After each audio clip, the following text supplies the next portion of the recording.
Welcome to Child Development 100. This is an online class, so in these PowerPoints we'll be going over parts of the syllabus, course requirements and assignments, as well as relevant information for the course. These PowerPoints will be available throughout the class, so you can always cite back to it if you need additional information about the class or any of the assignments. There are also online written instructions for each of the assignments in the very first module, which is course requirements. It also has information about services available through Palomar, such as the disability services and writing services. And it also has our child development success guide. So the very first module is going to be the place where you go back to in order to get more relevant information about any course requirements, the syllabus, anything relevant to the class you're going to find in that first module on Canvas. Hi, welcome to Child Development 100. This is an online class. Thank you for choosing this course. I know that you have a lot of options out there. There's a lot of reasons that you might be taking this class, but I do look forward to working with you guys over the next 16 weeks here on Canvas. Here's a picture of me that you will also see up on Canvas as well. It's me with 2 out of my 3 children. Getting everybody in a family of 5 to look at the camera and smile is quite impossible, so this is the best I could come up with. I just want to work through some slides with you guys, outlining the course, my expectations for the course, assignments that you'll have, and then resources as well. This information from this PowerPoint will be available as well in the syllabus, which will be on Canvas for the duration of the course. So there's a syllabus section on the left-hand side on Canvas, and all of this information will be available to you in that syllabus. More specific course requirements or instructions for the specific course requirements are also always going to be in the first module on Canvas, and it will also remain there for the duration of the class. So the way that this course is structured, it's a 16-week totally online course. We'll have one in-person meeting, which is our very first orientation, which is the Monday before school starts. And that's where you will be introduced to the course content and the syllabus as well. And it's also a chance for you to ask questions. But other than that, this class is totally online. And how we do it is it's a narrated PowerPoint, such as this, and that's how you'll get your course content. And then part of that will be lots of pictures, me describing the pictures, and videos as well to give you some more information and background on how children learn and develop. There'll also be a weekly additional reading to support the knowledge that I have given to you within the course content. There'll be online discussion boards, which are mandatory, so your participation once a week is graded.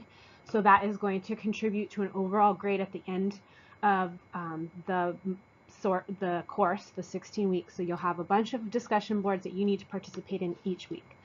And then there's also weekly online assignments, which are video assignments. So you're going to watch a short video. They're anywhere from 1 minute to 6 minutes. And then you're going to answer 5 questions about the video that you've seen. And once again, this is just designed to encourage and to support the learning that I've given you through the course contents and the readings. I do want to point out that this is a 3-unit class. So you are expected to spend 3 hours working on this class per unit. So that's 9 hours a week that you're expected to be working on this class. Every week you'll have assignments that you need to do, you'll have discussion boards that you need to participate, and readings that you need to do. In addition to this, there are other course requirements such as a research paper and 2 observations that you need to do of children. So that is a lot of work over 6 weeks. So in those 9 hours a week that you should be working on this class, you have a lot of different responsibilities that you need to work on.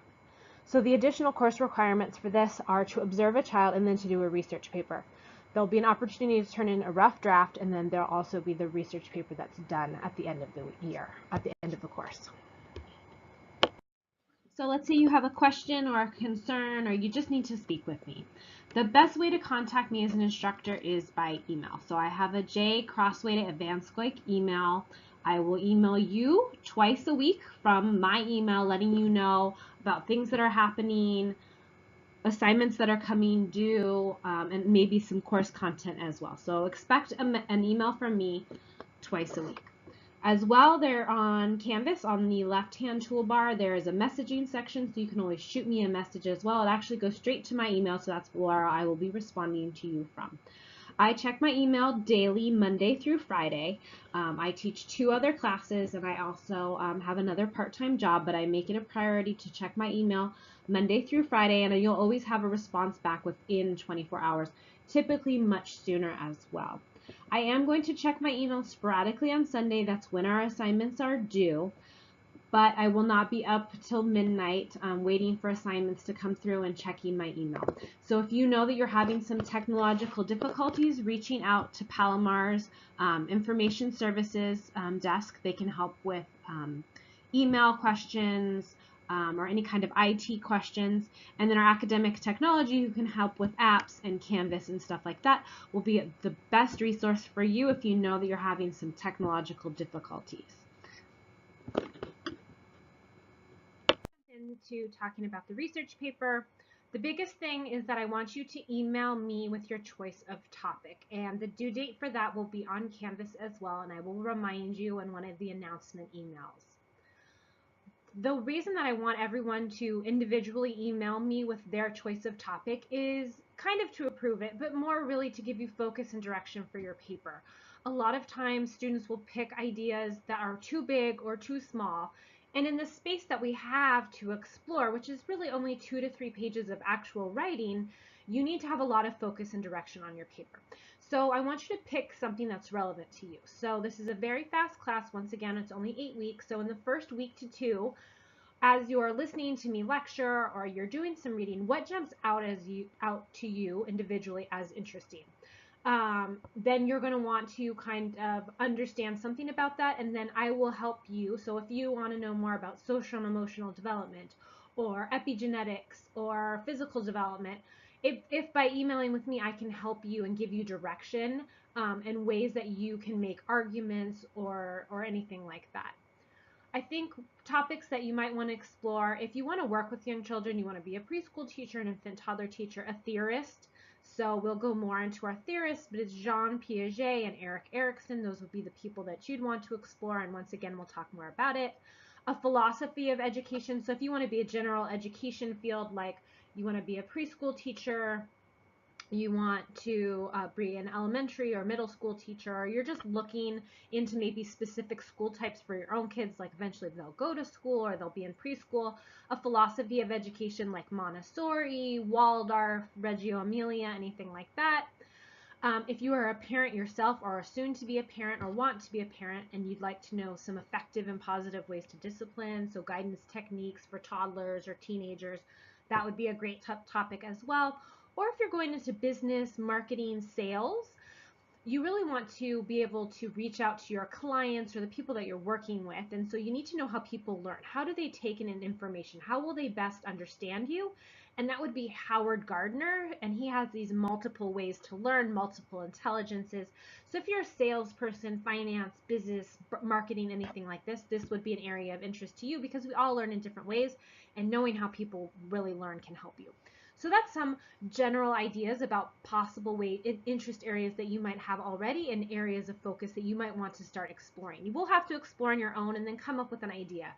Autism, social and emotional development, epigenetics, genetic development, pregnancy, really anything like that. But you then just need to email me so that I can make sure you're on the right track. Because in a fairly small paper, and we'll talk about how long it is later on, you really need to have a good area of focus and direction in order to do a good job on it. So the format for our research paper, we've talked about theorists, we've talked about possible topics, and by February 10th, 2018, I want you to have emailed me.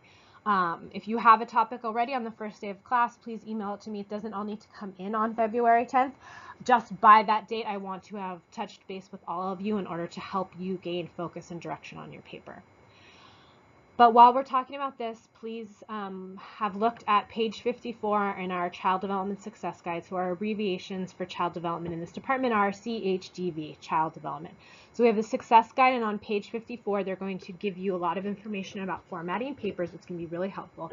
And as well, we also have written instructions on the course module on Canvas. So the very first module is called Course Requirements, and it's got the information on the research paper. It talks about the topic and outline. It gives you the grading rubrics for both the rough draft and the final draft. And then on the second page, it also gives you directions on how to start your research paper, how you organize it, and things like that.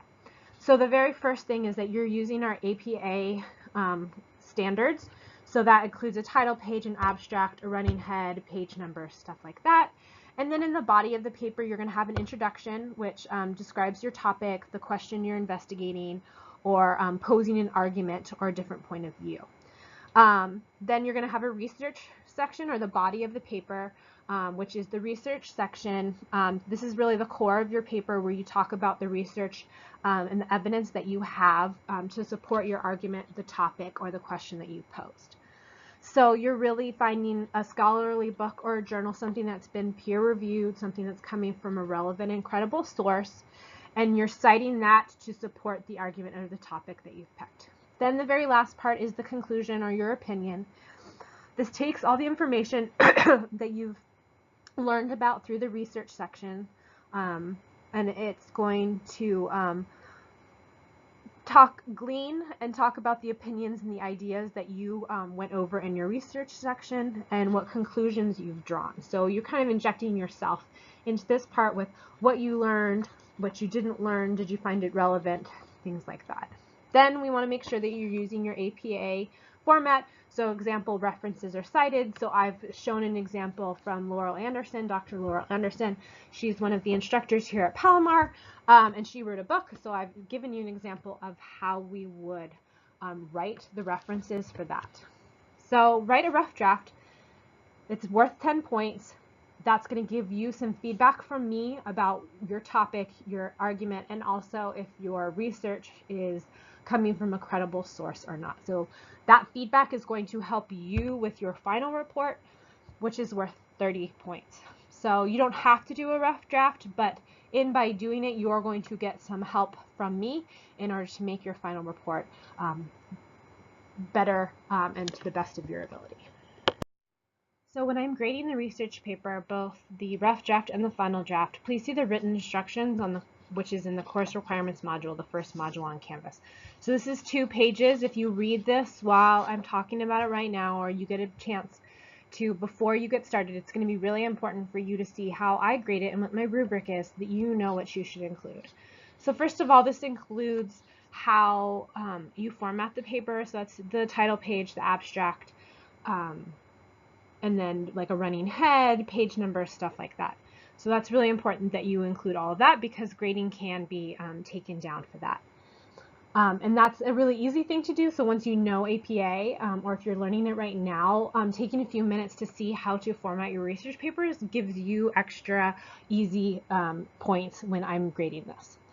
You also need an introduction, and I've talked about that this is where you formulate an argument or you pose a question that you're going to answer through your research. So I've given an example of what are the signs and symptoms of child abuse. That would be a great place in your introduction to talk about what your question is, what your argument is, why it's important to you, and how you're going to go about answering it. Then you're going to have research, and this is coming from credible sources online, from journals online, from peer-reviewed journals online, or from your textbook, or from books that you find in the library. So it's important that it's coming from a credible source. So if you were wanting to look into Montessori education, you probably don't want to get all of your research from one spot in all papers that you write, but you wouldn't want to go to a paid website that has to do with Montessori education.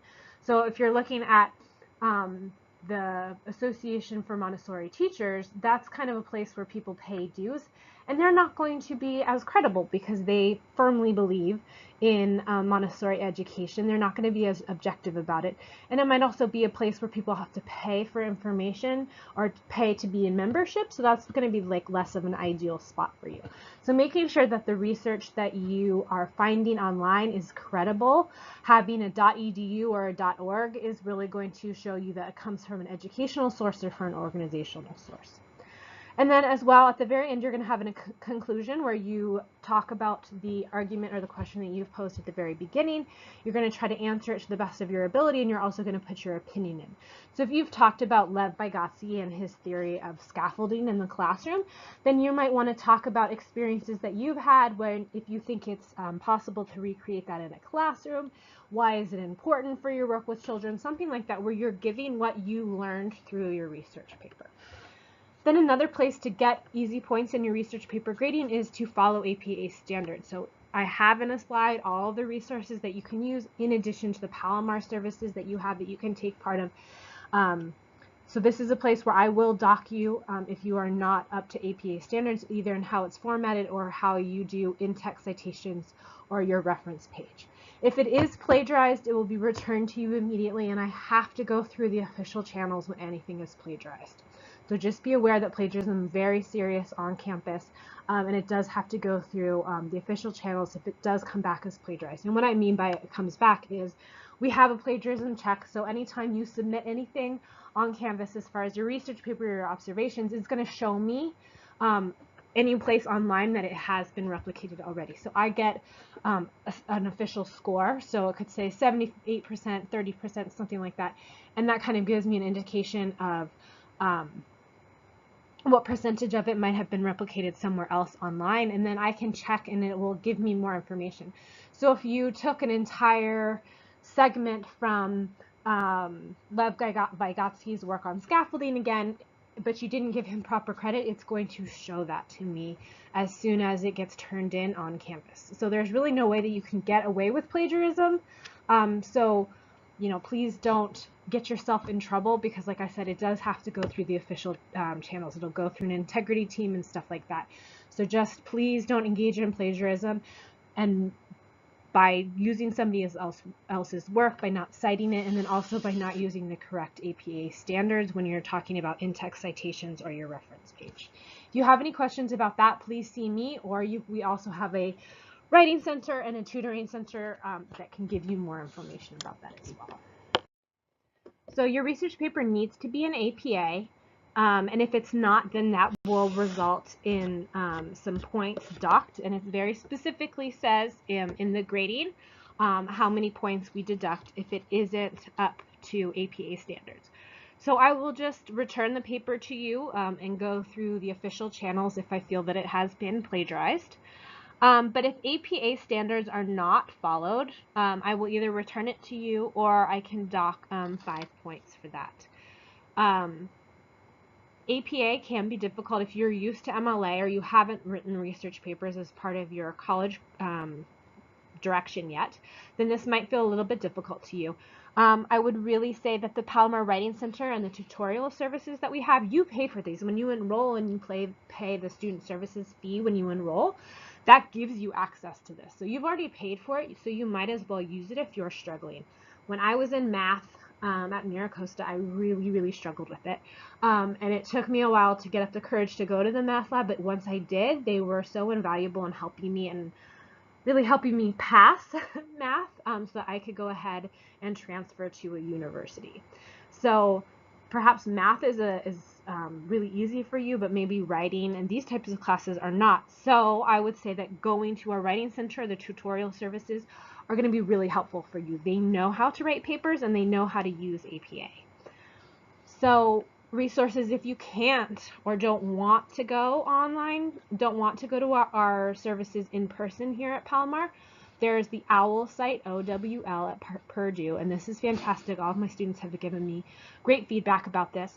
We also have San Diego State, Palomar College, Baylor, Tufts. So I've given you a whole lot of resources on this page so that you can start to understand APA. But it is your responsibility to be able to write your paper in this APA style. So either go to Palomar and get their services that way, or go to one of these websites if you need additional help in this area. So I want to talk a little bit about the services that Palomar has available to you. They have a wide range of services to support all learners. So they have math labs, they have writing labs, they have tutoring centers, they have places to help you transfer. It's really fantastic in that way. And I actually started my educational journey over at MiraCosta, and the child development part, in the child development area. And I eventually, after 2 years there, I was able to go ahead and transfer to a 4-year university. So I started off very similar to many of you. My struggle is not within writing. My struggle is within math. So I obviously need to do a variety of math classes in order to get my units in order to transfer. And I really, really struggle with math and science. It doesn't come naturally to me. Writing does, art does, history, that type of stuff is really my educational strength.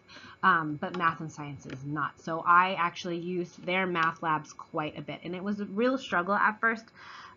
Because I was really embarrassed. I thought that the math tutors were going to think that I was stupid, that I couldn't figure out these, Algebra 100 questions and all this type of stuff. Nothing could be further from the truth. You become a tutor because you want to help people learn, and you don't really care what the starting basis of their knowledge is. You just want to help them get better. So they really have no judgments about where you are. Their only concern is in helping you get better and helping you achieve the grade that you want to get. So in this class, most likely you would be using the Writing Center.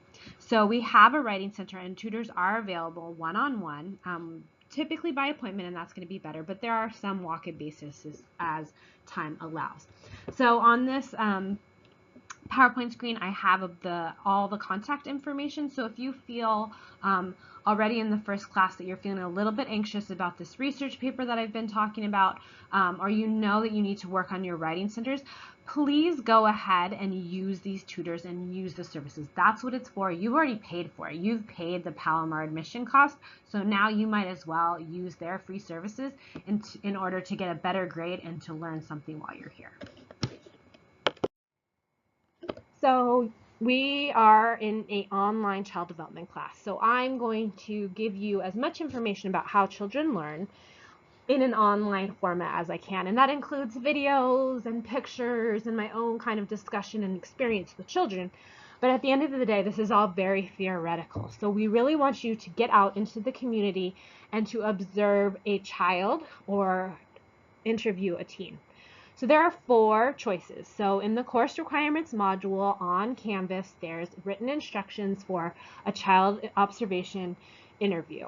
So downloading that and looking at this while I'm talking about it will be helpful for you. So I've given you 4 choices. So you can observe an infant, toddler aged child, a preschool aged child, a school aged child, or you can interview an adolescent teen. You're choosing 2 from the 4. So you don't have to do all 4, just choose 2 from the 4. And this depends on how and when you are going to observe. So the first thing that you can do is if you have a niece, a nephew, a cousin, a friend's child, something like that, getting prior approval from the parent, from your cousin or from your friend to observe their child, then you can observe a child that you know within your own life. It just needs to get prior approval from the parent or the guardian to observe that child on 2 different occasions. Or you can observe at a local child development center, daycare, preschool, something like that.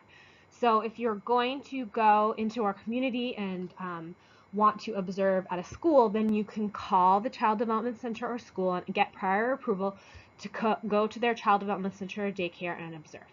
So if you are going to do that, please read the guidelines for observing or visiting child development centers. And once again, that's on Canvas in our first module. But you need to get prior approval. You can't just walk into somebody's daycare and expect to observe. You can do that at our lab school though.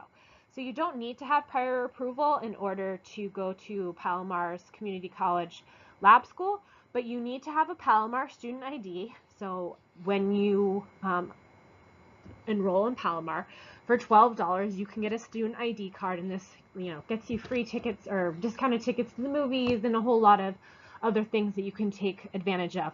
I think it's $12, but you need to have a Palomar student ID with you, and it needs to have an orange dot on it. And that means, and that's something you get from one of us instructors, and that means that you've signed our confidentiality waiver, and that's really important. You will not be allowed to observe unless you've signed the confidentiality waiver about doing observations and you have the orange dot on your student ID card. But our observation is going to include a lot of different things, and that will be on our second page. So what the child observation interview actually includes is this following stuff. And once again, you're choosing 2 out of the 4, so you don't have to do all 4, because the written instructions that I have on Canvas in the course requirements module have 4. So they've got the child observation interview assignment. That's the very first page. It's going to give you more information about this. Then there's observation 1, which is an infant or a toddler. Observation number 2, which is the preschool child, then the school-age child, and then the adolescent. And this gives you age ranges as well. So if your cousin has a 26-month-old, then that's considered a toddler. So that would be your first observation choice, which would be the infant or the toddler. And in your observation, you're going over a couple different things. You're going over physical appearance, so body size, complexion, body proportions, hair color, physical features of the child. Then you have an actual observation, which is kind of a running record. So you're explaining to me all of the things that you are observing objectively about the child. So-and-so picked up a block with his left hand, he placed it in his mouth, then he removed it, he looked at it, and then he put it down again. So you're explaining to me in complete sentences what the child did during the 2 different times that you observed the child. Then you're going to analyze. So this is really important. So in the 2 different time block observations that you do of the child, you're going to tell me and you're going to describe to me their motor development, their physical development. So those are the same thing. Motor and physical development are the same. Psychosocial development, so that's social and emotional development, their cognitive development, and their language development. So I want you to use some child development terminology. So this will be concepts or theories to explain your 2 observations. So looking at some information about child development, I'll be giving you a lot as we go through this course, but either looking at your course textbook, going to the library and looking at it, or Googling theorists like Erikson or Piaget is going to give you some information about how you're going to analyze what the child did. So I don't want you to just regurgitate what the child did. I want you to put some more information about terminology or theorists into your observation and interview. As the weeks go along and we learn a little bit more about stage theory and how children learn, this will become a lot more easy for you to understand. Also follow APA if necessary. So if you are quoting Erikson or Piaget when you are observing, then you need to quote it as necessary using the APA format. And then with an interview with an adolescent or a teen, the physical setting and the appearance as well. And then you are designing 10 questions to ask. And then you're comparing and contrasting your findings. So that's the analyze section, and that's just talking about what the child or what the teen answered to you, with the answers that they gave you. You're analyzing those answers and comparing and contrasting what you learned from the child. So part of this class is that you have weekly online quizzes or assignments. There's 1 weekly online assignment per week. So I think there's a total of 15 of them. They're each worth 5 points, and they're only available online on Canvas. I have gotten feedback from past students that the app is not the best place to do this. You can, but sometimes you'll get locked out or it'll freeze up. So it's best to kind of do this on your laptop or your desktop at home. And then Chrome, I've heard, is a really good browser to have. I think Mozilla is okay as well. But I've heard that Chrome is usually the best place to do this type of stuff. They're mostly multiple choice questions from the course content in video form. So I'm giving you a video that's 2 to 6 minutes long. You're going to watch it and then you're going to answer multiple choice questions. You can watch the videos as much as you want. They're on Edpuzzle. That's the platform that I use to store all my videos so that my students can see them all in one place. And you can watch them 50, 60 times. And then you get 1 attempt to do the multiple choice questions on Canvas. If something happens and you need me to open it up again for you, just let me know. They're designed to reinforce the knowledge that I've given you in the course content through our PowerPoints.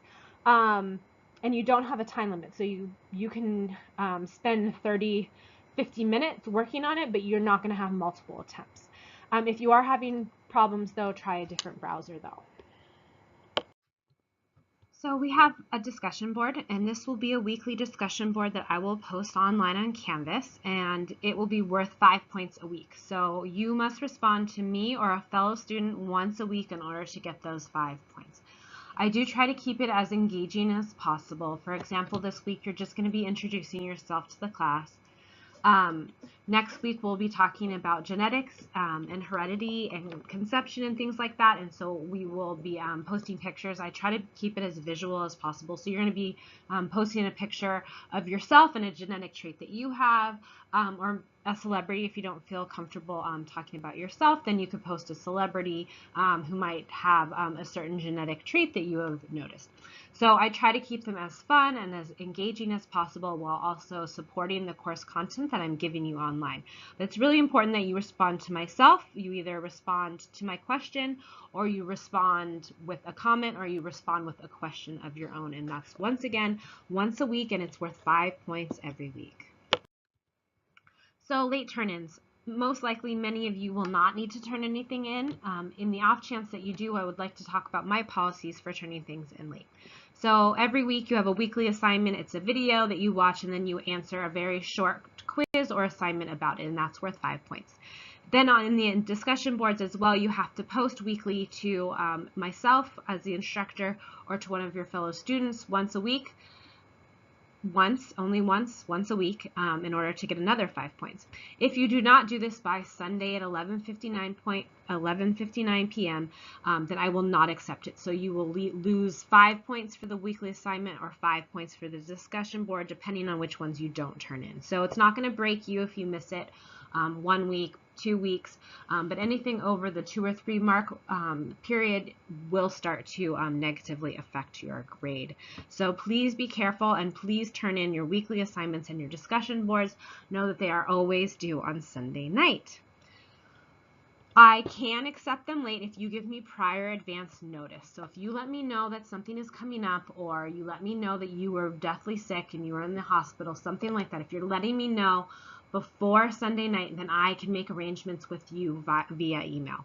For example, last semester I had a student who was pregnant. She delivered halfway through the class, and she let me know before, when she first entered the class, what the circumstances were, and then after she delivered, we came up with a plan so that she could make up the work. So I am willing to work with you if you are willing to work with me.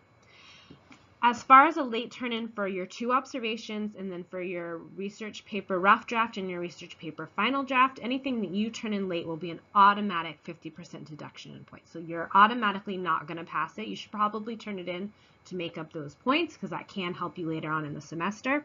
But if you need to turn it in late, it's an automatic 50% deduction in points, and it still needs to be turned in within 2 weeks. Once again, if you are giving me prior advance notice of an emergency or an emergent situation that is impacting your ability to turn this in, if you let me know ahead of time, then I can work with you. And then once again, our final exam. So I am letting you go up until the last week of school in order to turn your final exam in. And I give you from a Monday morning to a Saturday afternoon. So you have 6 days in order to turn this in. By doing that, I am putting myself on the line as far as grades. So I cannot be accepting these 2 or 3 days late, because I need to turn grades in so that the rest of the class knows how they did. And a lot of you are waiting for your transcripts, either to transfer, to start a job, something like that. So people really depend on their grades being posted in a timely manner, which means that you need to turn your final exam in when it is due. So our final exam, people always get really anxious about this. So I'm just telling you up front, this is designed to reinforce your knowledge by you working through the review. So what I'm going to do is I'm going to give you a review the week before. So in week 15, you're going to get an ungraded quiz with 35 questions. And you can take this as many times as you want. I've had people take it like 20 times. Because each time you take it, it's going to give you the correct answer. So it's multiple choice or true, false. If you get it wrong, it's going to give you the right answer. So then you can take it many, many times in order to learn through the review. Then at the end, I'm going to pick 20 questions out of that. So each question is going to be worth 2 points for a total of 40 points. So those 20 questions that I choose for the final exam are coming from that ungraded quiz review. That's the week before, that has 35 questions. So you're learning and learning and learning through week 15. You're reviewing as much as you can, and then I pick 20 questions, and that is your final review that you have all week in order to do.